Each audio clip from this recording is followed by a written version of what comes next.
entertainment was actually entertaining? When comedy was about being funny, movies were about telling great stories, and you didn't need a political lecture every time you hit play. Great entertainment still exists, it's just getting harder to find. Even the biggest streaming platforms leave audiences disappointed. That's why there's Studio TST, pure entertainment, real comedy, independent films, bold creators, movies, comedy, music, and more, and the home of fearless sketch comedy. That show tonight, entertainment the way you want it. Funny, creative, unapologetic, and agenda-free. Studio TST, the future of entertainment starts here. Join Studio TST today for just $5 a month. Hello, friends. Do you have a moment so that we may discuss our Lord and Savior Minarchy? No, seriously, I'm just kidding. Hi, my name's Rick Robinson. I am the general manager of KLRNradio.com. We are probably the largest independent podcast network that you've never heard of. We have a little bit of everything, and by that, what I mean to tell you is we have news, pop culture, special events, conspiratainment, true crime, mental health shows, drama productions, and pretty much everything in between. So if you're looking for a new podcast home to grab a little bit of everything that you love all in one place, come check us out. You can find us on X under @KLRNradio. You can find us on our Rumble and our YouTube channels under the same names. You can also find us at KLRNradio.com and pretty much every podcast catcher known to man. So again, feel free to come check us out anytime you like at KLRNradio. Hi, everyone. This is JJ, the co-founder of Good Pods. If you haven't heard of it yet, Good Pods is like Goodreads or Instagram, but for podcasts. It's new, it's social, it's different, and it's growing really fast. There are more than 2 million podcasts, and we know that it is impossible to figure out what to listen to. On Good Pods, you follow your friends and podcasters to see what they like. That is the #1 way to discover new shows and episodes. You can find Good Pods on the web or download the app. Happy listening. KLRN Radio has advertising rates available. We have rates to fit almost any budget. Contact us at advertising@klrnradio.com.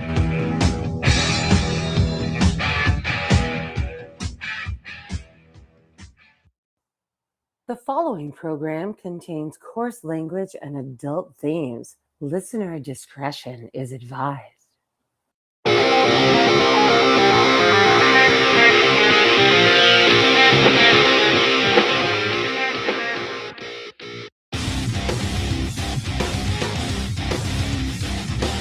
Yesterday, December 7th, 1941,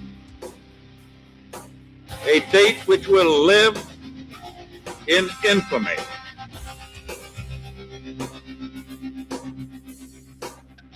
Achieving the goal before this decade is out of landing a man on the moon and returning him safely to the earth. We choose to go to the moon in this decade and do the other thing, not because they are easy, but because they are hard.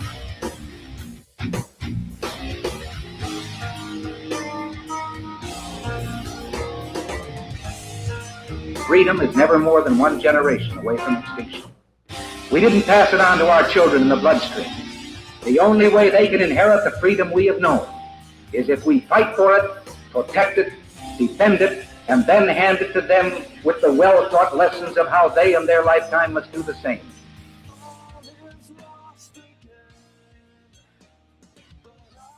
And good Thursday evening, ladies and gentlemen. I am one part of the crew, Mr. Rick Robinson. She's the other half, Miss Jen Homestead. And it took me a minute because I'm not a big soccer guy, but I got to say I'm kind of getting World Cup fever. Not because of the games, but because of watching the world see us and realize we don't suck. That's been fun. It's been fun. Anyway, so how are you, Jen? How's things? I'm doing pretty good. We're in full swing of summer here. Families coming in town. Pool days are happening. Summer camps and whatnot. So it's been pretty good, other than last minute crazy work because government is constantly incompetent. Yay! I mean, you kind of knew that going in. I know. It's just still always, every day. It's like, this is amazing. This is amazing.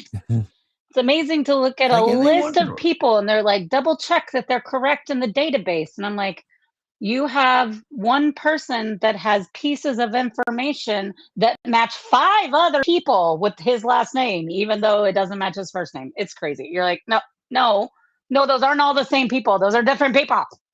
It's very, very funny. I'm like, okay, well, this is how That's not how this the- is how dead people end up That's not voting, how or it's people end up voting under other people's names, is because in their own databases they can't get the addresses and voter ID numbers and driver's all of it. They can't get it right. It's crazy. It's like they just I do think some of it is that they're just like, okay, hey ChatGPT, we've got this, let's say Don Miller. We've got Don Miller, and they're like, okay, there are 18 Don Millers in the city. And they're like, cool, will you tell me what this Don Miller's information is? And they're like, yeah, of course. And they just pull it from all the random places.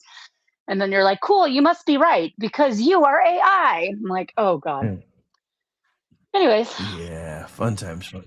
Yeah, dude. I will admit I use AI a lot to help me prep show notes these days, but you still got to make it check its work. And you still Yeah, gotta pay I mean, I attention think to there's what like some it's really telling cool things that they can do. I have enjoyed utilizing it for, efficiently putting together spreadsheets and stuff. But again, like I'm just talking about with this, like you have to double check that it pulled from the right sources, and extrapolated the information in the correct way that you're looking for. How many times have we all like Googled something? It's like the Google, like the AI chatbot summary, the Gemini summary, the whatever. And you're like, wait, that's not what it is. Okay. It just like pulled from X, what someone said on X, what is in one Wikipedia article, and then also one news source. And it just put them all together and acted like, and here is the combination of the truth. And you're like, no, not quite at all. So yeah, we got to stay diligent on it, but it can be very useful for a lot of things. Hey, for like a half a second, I thought I was trending on X, and then I realized it said "Pretty Ricky," and I'm like, "Yep, no way, that's not me." Never mind. That's definitely not me. But yeah, so nothing new to talk about in the news cycle. Yeah, absolutely nothing.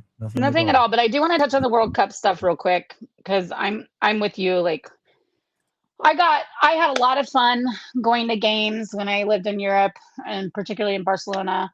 The Barca team at the time, Lionel Messi was on that team. I actually have his jersey from when he was on that team. And it was really fun to be there and to be with those people that cared about it so much. And those atmospheres were incredible.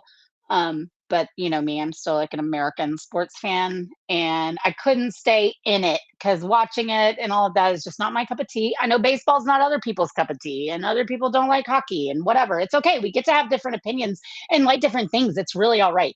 It really, really is. And we live in a country that lets us do that. But it has been a lot of fun to see kind of the hype around it all and how much our visitors are enjoying not just the stadiums and the air conditioning and the big celebrations going on in every city and the pubs that put out the banners in Boston and like all that kind of stuff, but they're also enjoying like road tripping through flyover country. They're enjoying stopping at places on the side of the road that they thought were just part of American movies, driving through small towns and going, holy crap, this is what actually like small town America really looks like. This it's not just Hollywood fantasy. It's been really fun to see that, and then also how they are for the most part all claiming to feel so welcomed, and I'm proud of our fellow Americans, whether they are urbanites in Seattle or whether they are in rural Oklahoma, showing up and showing out for these people and rolling out the welcome mat. And I think it's really, really cool. And I saw a meme that said, I think it came from a tweet first, probably, and I don't know who did it first. Everybody shared it, so I'm sorry. Credit goes to whoever originally came up with this thought, but it's like the world is having one big sleepover with their cousins that our parents hate each other, but we all finally get to have our sleepover together. We never get to see them otherwise, and I was like, that's such a great description. It really is. You know what this proves to me?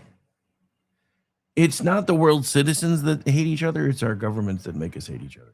That in the media. I mean, so much of this is media driven, right? I mean, obviously there's a lot of government involved in, how we view what other countries do, what they allow their citizens to do, all of those kinds of things. But it's also so much like how the media covers things, because you, even in relatively free countries where they're not completely controlled, like they have been fed some version of America that they're finding out does not match when they come here. And I found that dissonance also just when I lived in Spain, is that like the local bar that we went to all the time, and we would watch Barca matches, and they'd put on American sports when they could find it on, the international channels for us. But those guys like that own that small little dive bar were always like, normally I hate Americans, but y'all are cool. And I was like, oh, what Americans have you met that you hate? Because we were in a tourist part of the city. This is where like our apartments were, where we actually lived and engaged in the neighborhood and the local life. And it's like, what Americans what did they do? And they're like, well, I mean, not really anything. I mean, just, how Americans are. And we're like, okay, but you didn't meet any that were like that? No, I mean, everybody that's come here is always really cool. So maybe Americans are actually pretty cool and you've been lied to about how they're supposed to be and act. I don't know. It's just a crazy suggestion, but that seems to be a lot of what's happening.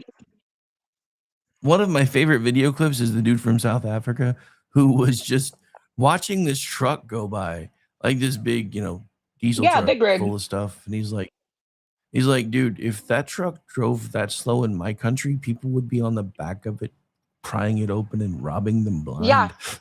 Yeah. Well, and he's like walking in a park and it's like getting dark. And he's like, there are women walking alone. They're just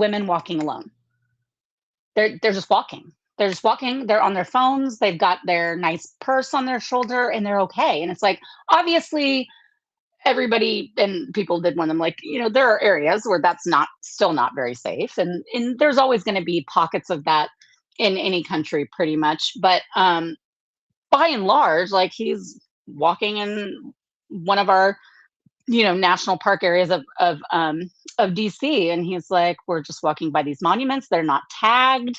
Like no one's like trying to rip the bench out of the ground and like take it with them. There's not trash lying everywhere. It's just those little things that he was marveling at that we take very much for granted in a majority of this country. Again, there are ugly pockets of things. There are bad people everywhere, no matter what, race, denomination, creed, it doesn't matter. There are always going to be bad people. But by and large, people in this country are good, respect each other, and respect and respect what we have. And I feel like this is one of the greatest gifts we've been given for the 250th anniversary of our country, is to watch it through others' eyes as they come and appreciate the freedoms we have, the innovation we have, and the spirit we have. So many have commented on the spirit. They're like, Americans really just think they can do anything. Yeah, we do. And they're like, do Americans really think they could win this World Cup? And it was like, it's not that we're expecting it, but absolutely, we wouldn't be here if we didn't think that we could win something. We always think we can win something. That's part of the American dream, is the opportunity and to capitalize on it, and that anything is possible. And so that's been really fun to watch them just be like, the undeniable spirit of the American people is just so different. So not to stay on the World Cup stuff for much longer, but I do have a question. Why the fuck did Turkey change their name again? all the commercials I keep saying are USA versus Turkey. I'm like, what the fuck is Turkey? No, this stupid push for this. Like, we don't call every other country. You call the country the name you say it in your language. I understand that they may call it this, but like, when they are announcing one of our games in Mexico, they call us Los Estados Unidos. They don't say the US or America all the time. And that's okay, because that's how it translates in their country. But we shouldn't be forced to say nobody, not just us, anywhere. But like when we're hosting it and on our TV, like we're going to call it what the American version of the name, the English version, really. It's not just American. The English version of the name is. It's so exhausting. So exhausting. Yet they're not giving in to calling other nations what they go by in their own countries. So they're not doing that. Only Turkey apparently is the big problem. Well, remember that started when the Ukraine war started and everybody started calling Kiev. Oh gosh. And I'm like, dude, it's been Kiev my entire life. There is a dish named chicken Kiev. I'm not going to start saying Kiev just because you want to be correct. Well, that one really confused me too, though, because I worked with for a long time, but I hired two Ukrainians. They were 19 and 22. The 19-year-old was a hostess for us, and she spoke very, very little English when she first got here, but she could bus tables, she could show people to their tables, she could understand a lot more than she could speak back, and that's really all we needed her to do was just be able to do certain tasks, and she was a hard worker and extremely willing to learn. And they never called it Kiev. They always said Kiev, Kiev. And she had family in Kiev. That's what I thought. And I'm like, so I don't know. And maybe part of the country has always called it Kiev. I don't know. But all I know is that they never said it that way. Otherwise, I would have been like, oh, yeah, sure. That's the way my Ukrainian friends say it. But I don't know. Crazy. Yeah, well, I mean, like I said, I know they used to say it shorter than that, but yeah, I'm just like, I don't understand why we started calling it Kiev. But anyway, Like Qatar, yeah, no, I mean, and like I said, Qatar, like what, what are we? I don't know, whatever. But we don't say yeah, Mexico every time, or Los Estados de Mexico. Like we don't say that every time. We're like, okay, it's Mexico. Yeah, I mean, because their name is as long as ours in their country, and I don't care. I mean, it's Mexico. Yeah, you don't say the United seriously. States of Mexico. Yeah, whatever. People that want just seems something to weird bitch anyway. about. I don't know. Like I said, I started hearing it on all the commercials. United States versus Turkey. I'm like, what the fuck is Turkey? Well, the funniest part to me is that they pushed it. They knew the liberal media would absolutely adopt it and fall for it and go along with it, and then scold everybody else for being ignorant idiots and bigots. So these people know what they can get away with. They are not dumb in that regard. Fun times. Anyway. All right. So, like I said, no shortage of things to talk about. I think my favorite thing I saw today was the Ragin' Cajun basically saying he's done with the Democrat Party. I thought that was interesting. Oh, I have not seen this. Yeah, after the New York stuff, he's like, I think it's time that those of us that, think Israel has the right to exist and don't think socialism is the best answer to start talking about the S word. And I thought he was going to say separation. He's like, nope, schism. He's like, I don't think I want to be a part of a party that is starting to feel like Israel doesn't have a right to exist. And for like the first time in like 16 years, I find myself agreeing with the Ragin' Cajun. It's kind of weird. I don't know how to feel. I blame CERN. But I blame CERN. And yeah, it's just been so interesting watching this happen in real time, and then watching all the people that should be, standing on the mountains, yelling about, oh my God, we got to fix this before it's too late. And they're like, oh no, this is not a big deal. We're just gonna keep cohabitating and keep cooperating like we've always done. I was like, you don't understand what these people actually want. Has anybody ever actually researched what the DSA wants? Because it's some scary shit. I took a second to look today. They want years ago I did a thing on it with Misfits. They're absolutely fucking batshit crazy. Yeah, they want to replace our Constitution. No big surprise. Ruth Bader Ginsburg wanted to do that too. They want a unicameral legislature. They either want a popular vote for president, or they want popular votes for Congress people, and then Congress gets to pick the president. Yeah, this is all just a big, huge power grab to then remain in power. And I'm just like, so you want us to be a third world shithole country? That's what you're saying you want. And they want limited judicial review. Well, they want a de facto dictator without calling it that, because they want it to be more of a like conglomeration, and they want to be the ones that are in charge and choose all of that. And so they'll just rotate through whichever socialist leaders that get to stay at the top. And by eliminating the Electoral College, eliminating most of the judicial branch, particularly SCOTUS, and by eliminating Constitution, then that would allow for a never-ending source of power until there's a violent revolution, and they think they can win that too. And so it's just another, like, it literally is like a de facto dictatorship that they want. They're just going to have it under a couple of people a handful of people, the Democratic Socialists, instead of under one particular ruler. But of course, we all know where that ends. We've seen this story many times. Well, yeah, I mean, we've seen the story play out over and over again. But yeah, I just think it's interesting that, I mean, so many people are just like okay with this on the other side. And then there's me going, well, we just heard the Vice President of the United States take Grandpa Munster's talking point from the Southern European Union and say maybe President Trump would be okay with ownership stakes in AI companies. So I'm sitting here going, okay, so those of us that actually want free markets, even though I know that the free market doesn't technically exist anymore, where can we go where we keep as much of it as possible? Please, I'd just like to know, because I don't know the answer to that question anymore. I don't know the answer to that question anymore. I mean, I know it feels like, especially when we're so immersed in it all the time, and it feels very dire and doomsday, and like this could actually happen. And I'm never saying never, but I do believe that we have enough protection still in place. And in fact, I was even just watching, despite what her popular, opinions are on X to get clicks, I was even just watching the American Experiment. It's like a 5-part documentary, kind of in celebration of the 250 on Netflix, and they have current and former politicians. Ron Cruz is on there, Rand Paul's on there, but so is Kamala, and so is Hillary Clinton.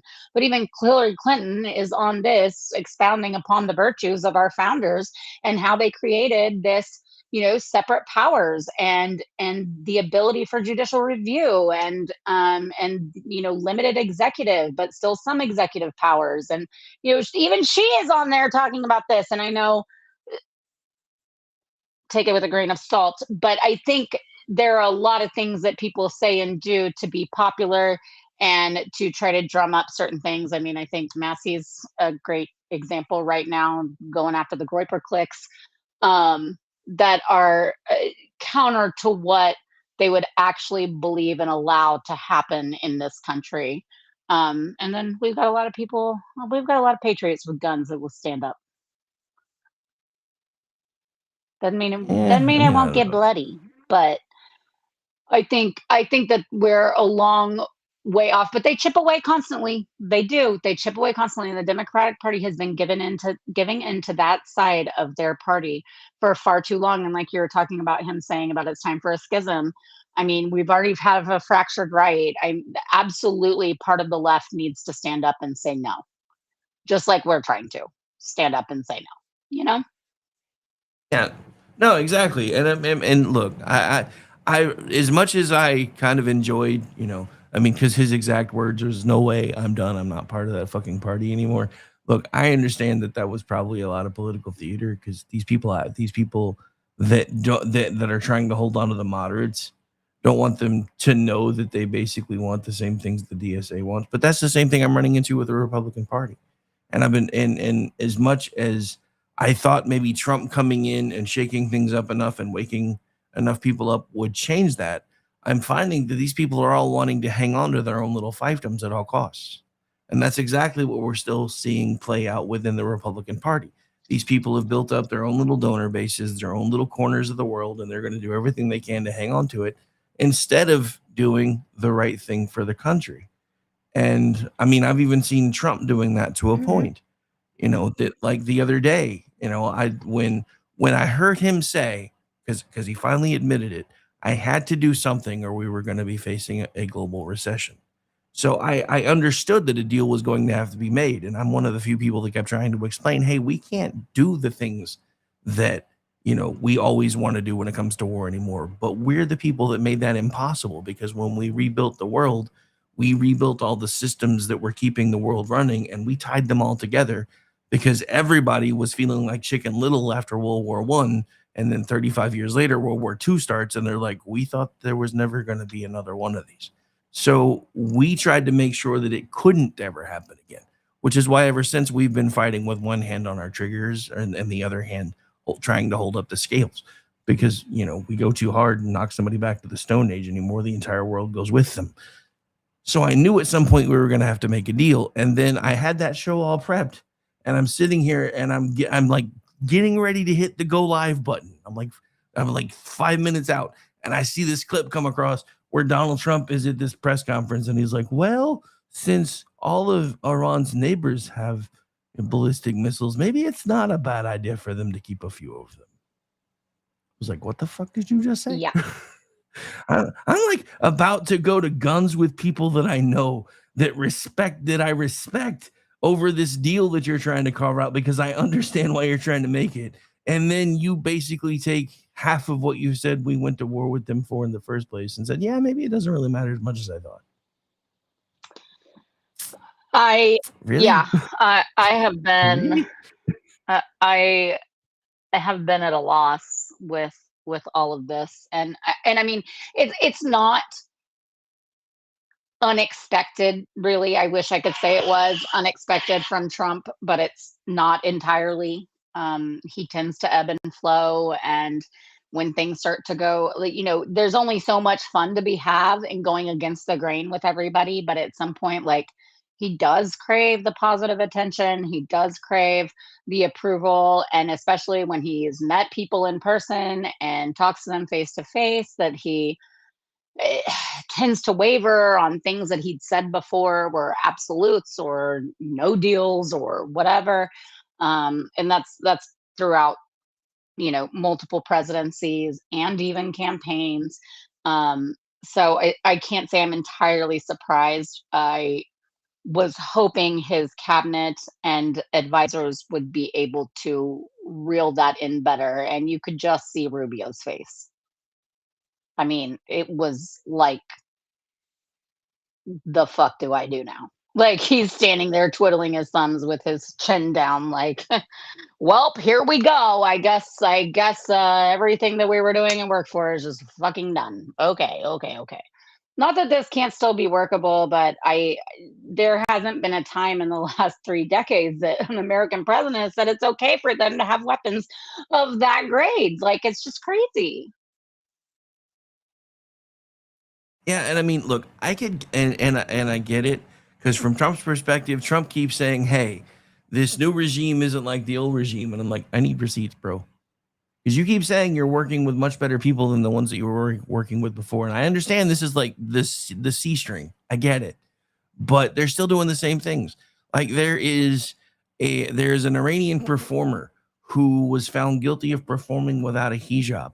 I don't know if it's happened yet, but she's supposed to get 75 lashes and then is barred from performing outside of Iran for the next year after getting 75 lashes. Well, that's part of the problem, though, is that there hasn't been an actual turnover of the regime in totality. There hasn't been a true coup or overthrow. I mean, there are still a lot of people in place. There are still a lot of people with positions of power that were there before this all went down. They, not the top dog, not the top military leader, but they're still there. They were going along with what the previous regime was doing. Why they're going to suck up to you now and say what you want to hear? I mean, this isn't entirely, this is a country that is, after the Iranian Revolution, has been founded on a very strict, ideology, philosophy. And if that's not changing, then most of this never will, no matter how many times we change over the top and say, well, this one's going to be different. But if they're going to enact the same kind of government and the same kind of Sharia law and all of those things, which, is their right as long as they're not threatening others. The problem is they continuously try to threaten others. And we have a right to fight for human rights of the world. So I know people don't like to hear that. That's so globalist. That's not nationalistic, blah, blah, blah. But I argue the opposite. I say it is actually protecting our nation by fighting for the rights of others. But I don't want to be in forever wars either. So I am not, let's go out and fight everybody. I'm not saying that. But this is a very particular situation that poses a national security threat to that entire region, part of Europe, obviously our ally Israel, and then ultimately the United States of America. Oh boy, yeah, no, sorry. I was trying to source something, and I think somebody figured out a way to make something with AI, but it still made me laugh. So this is supposed to be from @RealDonaldTrump, but I don't think it is. The Space Force will be recruiting primarily from the Air Force, no prior service Marines. If we let Marines make first contact with intelligent life, their first idea would be how to fuck it. Definitely not, but that's funny. I was like, okay, that's not him, but it's not wrong either. And I have friends and family that are Marines, so and they would agree with me. So anyway, but yeah, I thought that was funny. So That I is was funny. muted because I was laughing. I was laughing so hard I was trying not to cough on the air, and and then I was like, please let me be done by the time she's done talking. And then I kind of still wasn't. I recovered real quick and just started talking about that instead. So yeah, anyway. But yeah, no, it's just I don't know. The whole world is just a mess right now. Like I just saw Mom Donnie the commie saying how, America needs to embrace Islam's version of immigration. I'm like, no, the fuck we do not. We don't need to embrace anything from your fucked up child raping religion, bro. Their version of immigration? Yeah, I don't even know what that means, but yeah, he said it. They're the one where you come and you convert or you're killed or stay subversive in a very highly I guess intolerant and society that where you're a second or third class citizen. What? Yeah, I don't know it either. Qué interesante. We treat our immigrants very, very well. We just wanted you to do it the right fucking way. Right? We just want you to come here the right way. That's it. It's not that much to ask for, We want to extend to you the American dream. We simply ask that you do not. Well, and we have the right to vet those that are coming. And that has just always been something that I even as like a high schooler, not super involved or engaged in all this, was like, I mean, I can understand that, right? Like, Germany gets to say who gets to come into Germany, and Canada should say who gets to come into Canada, and Nigeria should get to say who gets to stay in Nigeria. Like the United States gets to say who gets to come into and stay in the United States. It's not that psycho, and they try to paint it to be so bigoted and hateful and awful, and it's just not. There have been vetting processes and restrictions on immigration in every country in this world for pretty much ever. And I know that the Native American populations will wish that they had an immigration policy that was strict back in the day. They didn't understand what that meant, but I promise you they would have enforced one pretty fucking hard if they knew how it was all going to go. Well, that's just it. They tried to. That's the part of our history nobody talks about, because according to history, the evil white men were evil and they did all the bad things, but that's not actually what happened. What happened was the natives actually started converting to Christianity, and the chiefs got really pissed off because love thy neighbor doesn't really hang that well with you should be able to murder your enemies and rape thine women. Well, one of the biggest problems with some of the larger native populations that happened around the time of our revolution was that they sided with King George. And the reason why they did that was because that was the established government that had rule over the 13 colonies, obviously the largest empire in the world, with one of the strongest navies, one of the strongest armies. And they are the ones they had treaties with. They had treaties with them about what lands they would not encroach upon, like the English would not encroach upon. They even had some treaties with the French about that. They did not have, and so they did not extend anything to the rabble-rousers, to the rebels, to the patriots, because first of all, just like the rest of the world, they had no fucking idea that not in a million years did they think that this ragtag group of troops was, put together farmer militias, was going to beat the greatest superpower in the fucking world. There was just no way that was happening. So they stayed pretty sound in their, belief that it was going to be England. And thus far, they had mostly, sure, there were conflicts here or there. There were things that happened amongst individual groups, but they had been able to trust what they would do. And then they did not form a relationship immediately with the new United States government. And obviously there ended up being some along the way, but that took a very long time. they threw their eggs in the wrong basket. And that really sucks. And it sucks as the United States leadership didn't look forward to that either. They just plowed right on ahead. There's a lot of things that happened in there, but one of the biggest ones was really that they trusted the English crown and they thought that they would win, so they thought they were protected, and they did not win, so they were not protected. And they had no relation with any leaders from the United States because there wasn't any such thing. And they weren't even really leaders until they came about in the Constitutional Convention, and really even after that. So it's a wild, chain of events that led down certain roads. But and then of course, like you and I have talked about so many times, there's like noble knave, like that whole thing is so overplayed and overdone. I mean, there were certainly tribes that were peaceful, mostly, that interacted with neighbors just fine, and there were tribes that raided and slaughtered. There were all kinds, just like all over this world, there are all kinds of people and motivations for different groups. Okay, so I didn't see this, so I have to bring it up now too. So I guess Iran's a little bit pissed off. I don't know if you've seen this either. Going back to the World Cup stuff for a second. Apparently, Seattle's local World Cup host committee has designated the game between Iran and Egypt, which is coming up soon, as a pride match.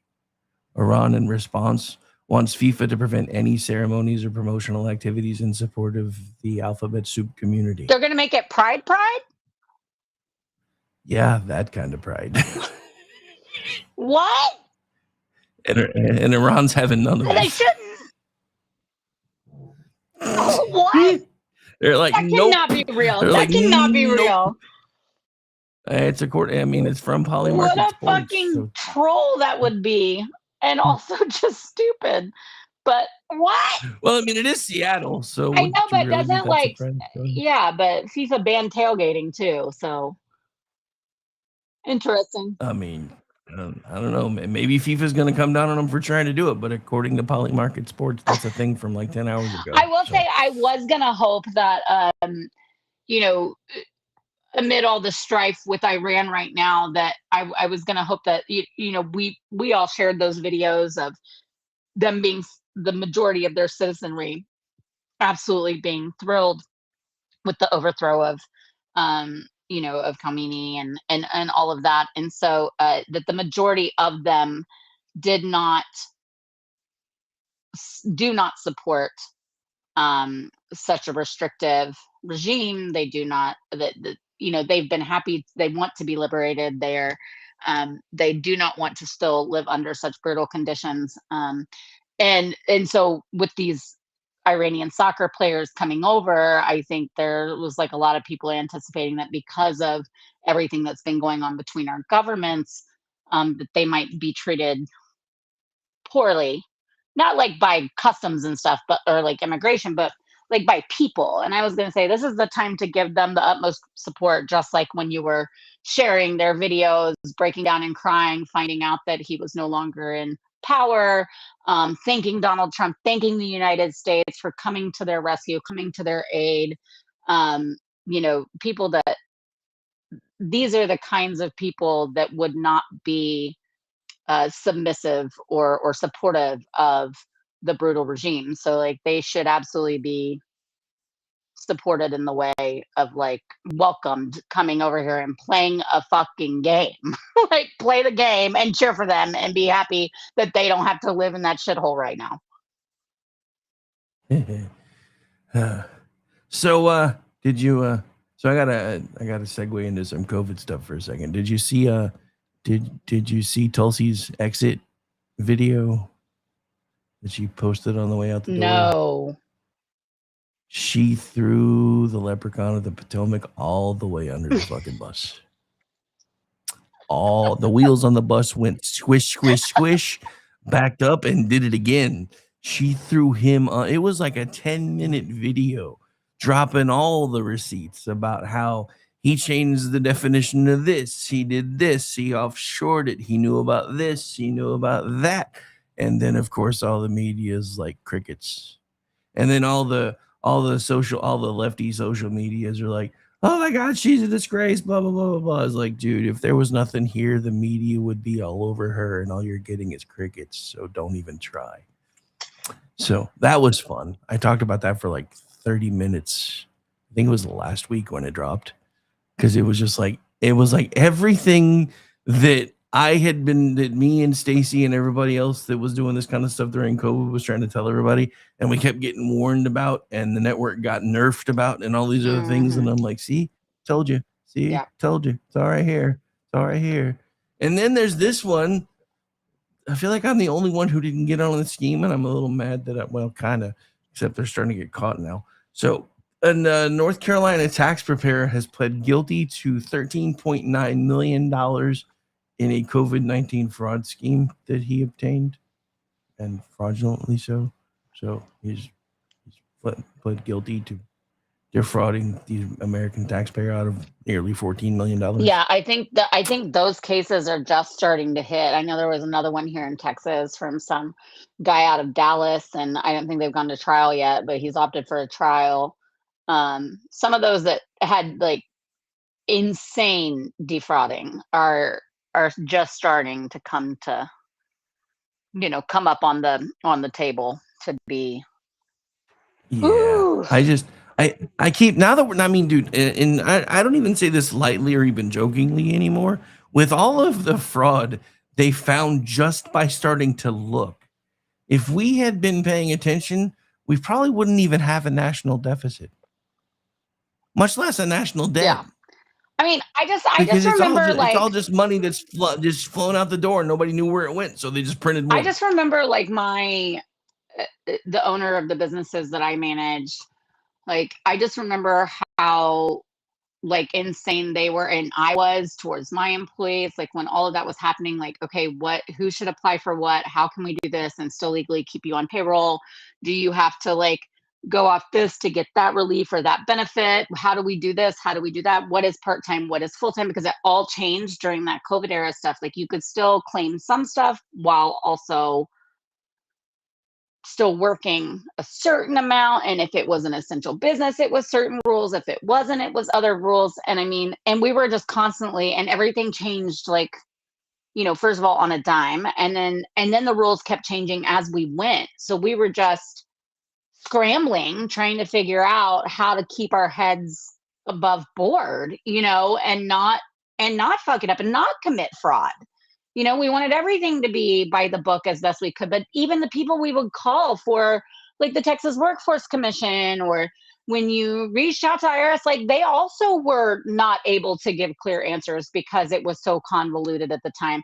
So then you have these people out here that are just riding high on the hog, taking it all, not giving a shit. Like, bro, like how did you think you were going to do that and not get caught? And I think it'll be years that they'll still be sorting through all this and prosecuting, because a lot of IRS audits, particularly if it's not, 14 million's a lot. But if you're more in the 500,000 to 2 million range, they've got bigger fish to fry year in, year out, and they bit by bit go after that smaller, quote unquote, smaller stuff as the years go on. And I like people that are like, yeah, the recommendation is only to keep your stuff 7 years after. I'm like, well, with two businesses I was with, they were audited within 12 to 15 years after. So that's not entirely true. There are loopholes they can get through to come back at you. So just keep it all, cross your T's and dot your I's. So I think we're just starting to see the very beginning of the COVID fraud cases coming up. I think you're going to see a lot of it over the next 10 years. I mean, the media won't cover it, but if you're looking, you can find it. So speaking of crossing I's or crossing T's and dotting I's, I always say that. Crossing I's and dotting T's. Probably because my eyes crossed. It's probably my own fault. I think I found the new head of Doge. Second Lady Usha Vance should be the new head of Doge. She got a $50 dress for $9. She should be the new head of Doge. I'm just saying. Dude, all of that discourse was pretty funny. I was just looking at this. I'm like, okay, so it was originally a $50 dress. It was on sale for like 12 and some change. And she found a promo code to make it even cheaper. Yeah, it was like $8.97. Yeah, $8.75. I was like, yes, my girl. That's what I was doing. Particularly for maternity clothes, because you're like I said, this is her 4th child. She knows that like the likelihood of her wearing any of this again, like they might possibly have a 5th, but that would be kind of a stretch. Like it's not like when you are pregnant with your first and you're like, I hope I have 3 more babies. I'm gonna get all these cute things and save them all for next time. Like, nah, you're so over it. You're like, just give me something that'll fit over this godforsaken belly right now. Because I'm not buying new stuff that's super expensive, and maternity clothes are so damn expensive. It's ridiculous.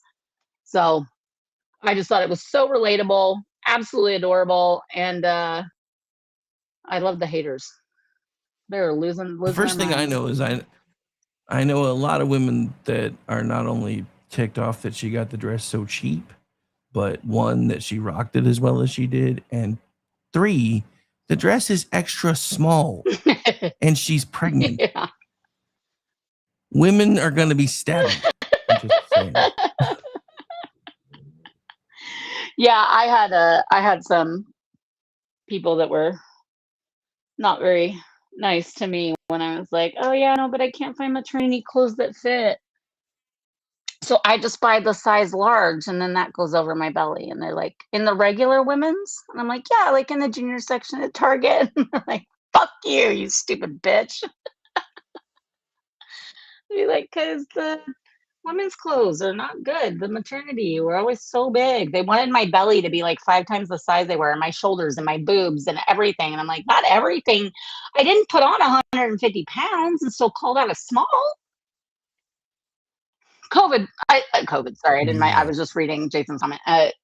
Women's clothing is fucking wild. The sizing is wild. It is the fucking Wild West out there. It's ridiculous. You can't trust a damn thing. It sucks.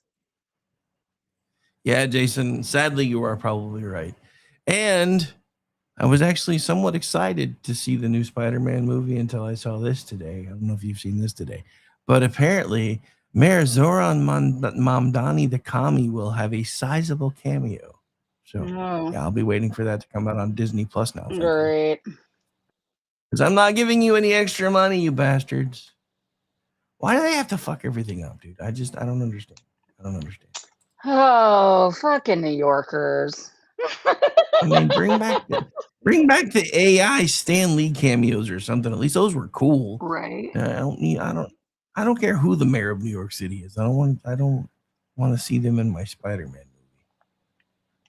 No, it's supposed to be a different kind of world situation, because there's no superheroes in Mondani's New York City. Like, it's one thing when you're watching something that is like taking a place during a real life event, and so they're like, okay, yeah, we're gonna do this cameo with the CNN news anchor, or even have like, a Cruz or a Pelosi on the TV as they're talking about this world event that's happening in this movie or something. Like, I can understand that, but I hate when they try to force, politicians into plots and into worlds where that doesn't make sense. Just have a made up one. ID4 did it best. Independence Day. Just bring in a Bill Pullman, Right. Just make it up. Doesn't have to be the real guy. Yeah. Well, I mean, so that's just it. I mean, one of the coolest things they could have done, quite honestly, is woven in the new Daredevil universe into the Spider-Man universe, since, same thing, and had Kingpin be the mayor of New York City during the time frame of that movie. Yeah. That would have been awesome. That would have made sense. I don't need to see Zoran Mondani. I mean, I will admit there are certain shows where I kind of thought it was cool. Like NCIS would occasionally, depending on who the president was, have a little point where they're on the screen and you can see them talking about something. To me, that was relevant because, that's a show about that kind of stuff. But if I'm looking for an escape, the last thing I want to see, whether it's a Republican or a Democrat, is a real world politician in the middle of a movie like Spider-Man. I don't need that. I don't want that. I don't care. One of the best things I've seen all week was Kenny Chesney explaining why he has always stayed out of politics and always will. He's like, I'm an entertainer. It's none of my business who people vote And for. they're still I am mad here at to him. make them feel good. And they're still, that's just it. You They're still have a pissed because platform, sir. You have the duty to stand up for the underprivileged and the oppressed and against these topics that matter to humankind. No, they matter to fucking you, and you want them pushed into every little fucking corner of our lives. Stop it. it's annoying. It's beyond annoying. It's exhausting. Like, it is just so over the top exhausting. I just feel sorry for people like that, where that is what they want hit over the head with 24/7. And the only reason they're okay with it, and the only reason they think it should be that way, and that these people should use their voices, is because they want to hear something they fucking agree with. The second it's not something they agree with, they are fucking out. And not just out, they get stabby, they get mad, they want to shoot up people. Like, they can't even stand just the slightest bit of disagreement or altering, a different opinion. They can't stand it. So they don't really mean that you should use your platform for good and to stand up for what you believe in and speak out, against anything. What they mean is, say what I fucking want you to say and what I want you to believe, and then you should do it. Otherwise, shut the fuck up and disappear or go die in hell. I mean, literally. They want people to die that do not 100% agree with them and aren't going to spout every single little virtue, which, by the way, changes on a whim all the time. I mean, some of my friends, particularly in the entertainment industry, that are pretty woke, can't stay woke enough because they keep changing the fucking rules. So they just stopped. They just stopped saying anything. They don't support anything anymore online. They don't say anything unless they know they're in a safe group of friends, because they eat their own all the time, because they constantly fucking change what is and isn't acceptable and what cause they should be going for now and what's cringe and what's not. So they can't fucking keep up. No one can survive those purity tests because there's no such thing. It's just an ever evolving fucking psychosis of grievances that nobody can possibly ever live up to. It's utter insanity. Like, it literally is mental. Yeah, it's just nuts. All right, I didn't see this either. So I guess JD Vance was at a conference of some kind today, and he I think it was today, and he makes a rather valid point, because somehow Richard Nixon came into the conversation, and I quote, "I think that his historical legacy is enjoying a bit of a renaissance, but I think deservedly so, jokingly. If Watergate happened tomorrow, it would be like a 12-hour news story because of how bad everything is today. The idea that if that happened today, it would take down an entire presidency is kind of crazy." I'll tell you, my senior year, you have to take U.S. history and U.S. government in Texas your senior year of high school. You take 1 semester of U.S. history, 1 semester of U.S. government. That counts for your history for the year. And my U.S. government teacher, and she was definitely a Dem and whatever, but she was really great at teaching about our actual government and not just going off on politics. But she said that even back then. That was like 2001, I think.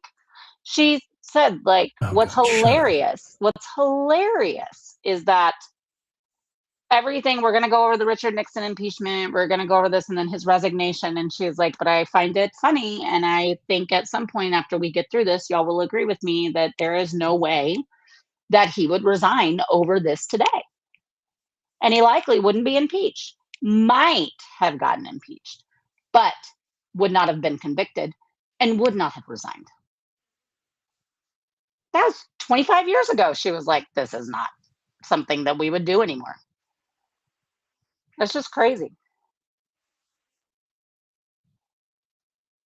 Yeah, no, I just, but yeah, I mean, I've said that before. I was like, with as crazy as politics have gotten today, like fucking Bill Clinton would be getting a victory lap today. I know.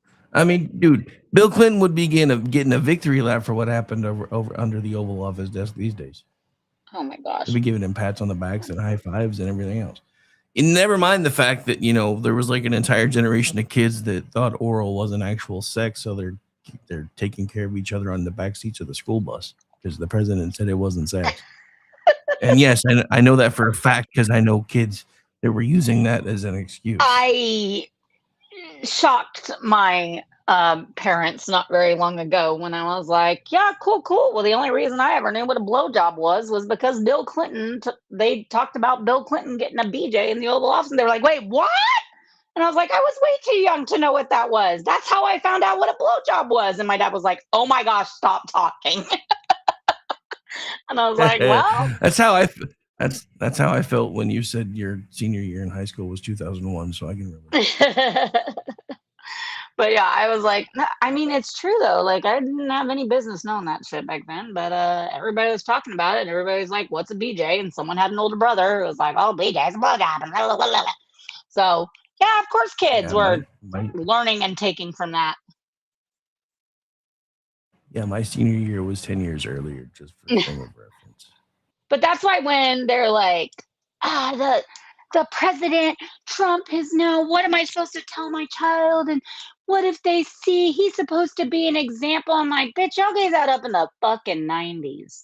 Stop it. Stop with the fucking moral shit. I mean, I don't disagree. We shouldn't have immoral presidents. I don't think we should. I think that there is something to be said for actually, having someone of strong integrity and moral character in the most, in the biggest office in the world, the most powerful office in the world. I have always thought that. I have always thought the excuses for men in power doing shady shit to their wives and to their children or to people in business or whatever should be a fucking disqualifier, because if you'll do it to someone you supposedly love and you'll do it in private, then what the fuck are you doing to those of us you've never met and don't care about and only get money from? So I've long felt that way. But the fucking ship sailed. The Democrats don't get to say that shit now when they defended the Clinton stuff, which was literally potty mouth shit. I mean, yeah, actually, the one thing that I will say, and then we got to start wrapping up because we're up against it here.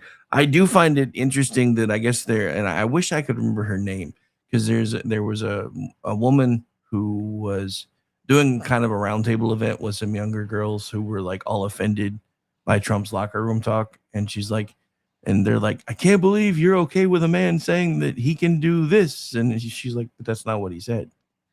He said, if you're rich enough and you're powerful enough, women will let you do that. He didn't say he did it. He said they will let you.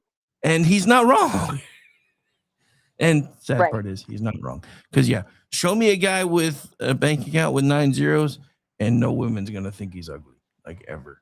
Just look at Bill Gates, for God's sake. Come on. Anyway, we got to get out of here because BZ is probably about to fire off if he hasn't already. So where can folks find you? Oh, Jay Homestead, most platforms, but I'm pretty much around here on Twitter /X, whatever. And then obviously here on KLRN. So come find me. All right. Well, I'll be back tomorrow for the Rick Robinson Show at 1 p.m. Eastern Time. Weekend News Roundup, 3 p.m. Eastern Time. He said, she said, 8:30 p.m. Eastern Time. Saturday night, Juxtaposition, 10 p.m. Eastern. And then Sunday night, 10 p.m. Eastern, the Kingdom and Country Show. And then there will be a 2-hour extended edition of America Off the Rails on Wednesday night, so no show on Monday for me other than the daily. And for everything else, just check the schedule because I'm always working somewhere. You can also find me as a contributor at misfitspolitics.com, occasionally twitchy.com, loftusparty.com, and I also produce the Loftus Party podcast. And you can find me on X at RowdyVic73. You can follow along with everything we do here as well at KLRN Radio on X, Facebook, and YouTube. On Rumble, it's a little different. Find us under America's Podcast Network. We got to go. BZ just kicked off. Bye, everybody. Hang out for that one, though. Just change feeds real quick. It's already live.